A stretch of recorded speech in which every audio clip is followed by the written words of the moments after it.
सज्जनों, अब इस अध्याय में यमराज सावित्री का बहुत सुंदर संवाद है और यमराज के द्वारा सावित्री को तीसरे वरदान की प्राप्ति हो रही है। सावित्री ने कहा, देवश्रेष्ठ, धर्मोपार्जन के कार्य में कैसी ग्लानि और कैसा कष्ट।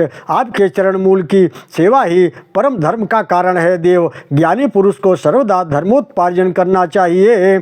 प्रभो, धर्म, अर्थ और काम ये तीनों एक साथ संसार में जन्म लेने के फल हैं, क्योंकि धर्महीन पुरुष के अर्थ और काम बंध्या के पुत्री के भांति निष्फल है।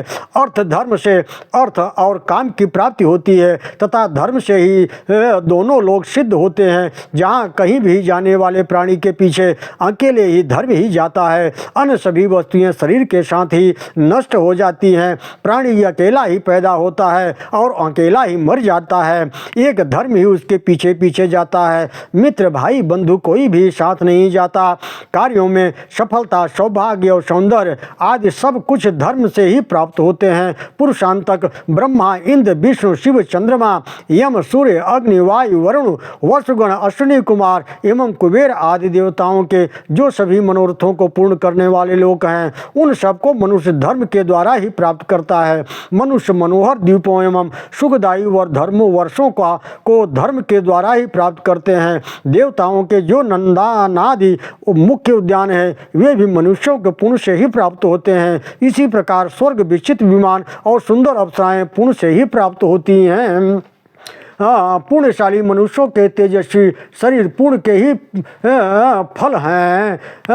ये सब पुण्य कर्मों के फल हैं। सुंदरता और दार्थ गुणों से युक्त अतिशय मनोहर स्त्रियां उच्च महाबलों व निवास शुभ कार्यों से ही प्राप्त होते हैं। देव मस्तक पर स्वर्ग की घंटियों से युक्त चमर धारण करने वाले घोड़े पुण्य कर्म से ही मनुष्य के वाहन होते हैं। हे देव, मनुष्य को बाल्यावस्था से ही धर्माचरण करना चाहिए, क्योंकि यह जीवन नश्वर है। यह कौन जानता है कि आज किसकी मृत्यु हो जाएगी। सर्वोत्तम, इस जीव के देखते हुए भी मृत्यु सामने खड़ी रहती है, फिर भी वह मृत्यु रहित की भांति आचरण करता है। यह महान आश्चर्य है। युवक की अपेक्षा बालक और वृद्ध की अपेक्षा युवक अपने को मृत्यु से दूर मानता है, किंतु मृत्यु की गोद में बैठा हुआ वृद्ध किसकी अपेक्षा करता है।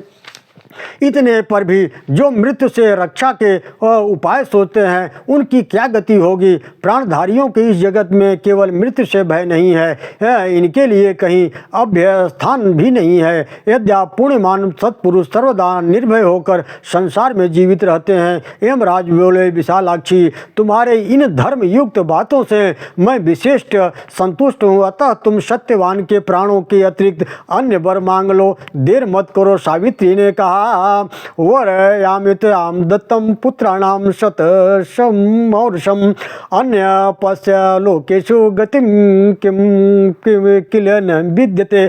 यमराज ने बोले, विशालाक्षी, तुम्हारी इन धर्म युक्त बातों से मैं विशेष संतुष्ट हूँ। अतः तुम सत्यवान के प्राणों के अतिरिक्त अन्य वर मान लो, देर मत करो। सावित्री ने कहा, देव, मैं आपसे अपनी कोख से उत्पन्न होने वाले 100 पुत्रों का वरदान मांगती हूँ, क्योंकि लोकों में पुत्रहीन की सद्गत नहीं होती। यमराज बोले, यम उवाचा, कृतेन कामे निर्वत भद्रे भवष्यतीदं सफलम तथोक्तम ममोपरोधस्तव च क्लं स्यात् तदायुधा तेन तव भ्रमीति। यमराज बोले, भद्रे, अब तुम शेष अभीष्ट कामनाओं को छोड़कर लौट जाओ, तुम्हारी यह याचना भी सफल होगी। इस प्रकार तुम्हारे अनुगमन से मेरे कार्यों में विघ्न हो रहा है और तुम्हें भी कष्ट हो रहा है, इसलिए मैं तुमसे इस समय ऐसा कर रहा हूँ।